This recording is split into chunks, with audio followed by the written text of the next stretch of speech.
নমস্কার বন্ধুরা, আজ আমি তিল আলু দিয়ে দারুণ মজার একটি রেসিপি শেয়ার করতে চলেছি।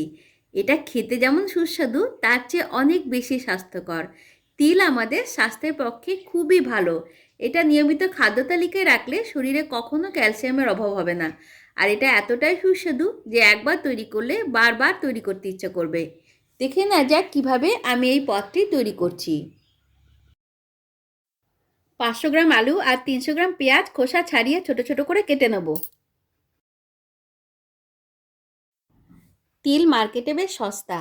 আমার চ্যানেলে তিলের আরও বেশ কয়েকটি রেসিপি শেয়ার করা আছে। রেসিপিগুলি নিচে ডেসক্রিপশন বক্সে দিয়ে দেবো, চাইলে দেখে নিতে পারেন।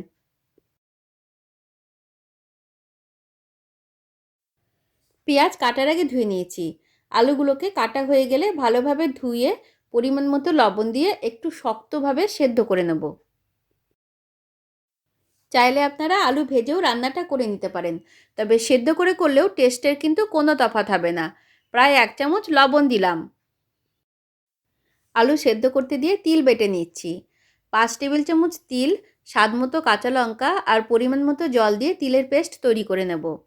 500 গ্রাম আলুতে 5 টেবিল চামচ তিল ব্যবহার করেছি।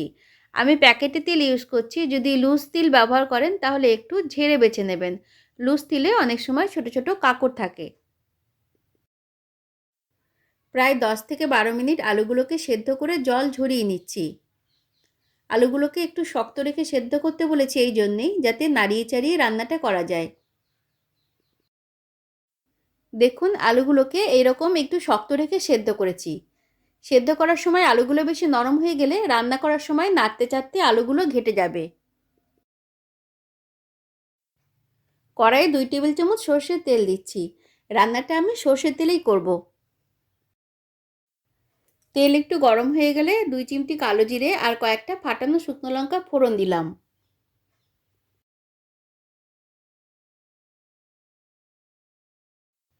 ফোড়ন ভাজা হয়ে গেলে এর মধ্যে পেঁয়াজ কুচি দিয়ে দেব। হাফ টিস্পুনের একটু কম পরিমাণ লবণ দিয়ে পেঁয়াজ কুচিগুলোকে ভেজে নরম করে নেব। লবণ দিয়ে ভাজলে পেঁয়াজ কুচি তাড়াতাড়ি নরম হয়ে যাবে।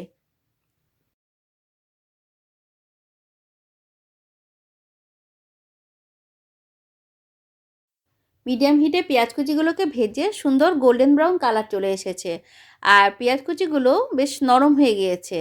এর মধ্যে আগে থেকে বেটে রাখা তিল আর লঙ্কার পেস্ট দিয়ে দিচ্ছি। মিক্সচার জার ধুয়ে একটু জল দিয়ে দেব। এবারে তিল বাটা পেঁয়াজ কুচির সঙ্গে ভালোভাবে কষিয়ে নেব। তিলের মধ্যে হাফ চামচেরও একটু কম পরিমাণে লবণ দিয়ে মিডিয়াম হিটে একটু টাইম নিয়ে তিল বাটা বেশ ভালো করে কষিয়ে নেব। তিল ভাজার খুব সুন্দর গন্ধ বেরিয়েছে। একদম পেঁয়াজ পোস্তর মতো লাগছে গন্ধটা। এইরকম তিল পেঁয়াজ ভাজা ভাত কিংবা রুটির সঙ্গেও ট্রাই করে দেখতে পারেন। খেতে কিন্তু দুর্দান্ত লাগে। দেখতে যেমন পেঁয়াজ পোস্তর মতো লাগছে, খেতেও একদম পেঁয়াজ পোস্তর মতোই হয়। আরও কিছুক্ষণ ভালোভাবে কষিয়ে নিয়েছি।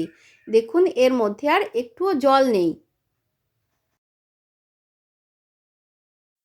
তিল ভালোভাবে কষানো হয়ে গেলে এর মধ্যে আলুর টুকরোগুলোকে দিয়ে দিলাম।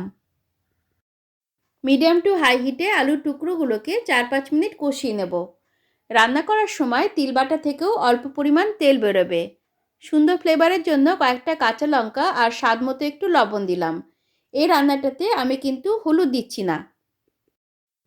একবারে অনেকটা লবণ না দিয়ে সব উপকরণগুলোর মধ্যেই কয়েক খেপে বেশ অল্প অল্প করে লবণ দিয়েছি। এতে লবণ ঠিকঠাক হবে আর খেতেও কিন্তু দারুণ সুস্বাদু লাগবে। হাফ টিস্পুনেরও একটু কম পরিমাণ কাঁচা সর্ষের তেল দিয়ে প্রায় মিনিট খানেক নাড়াচাড়া করে নেব।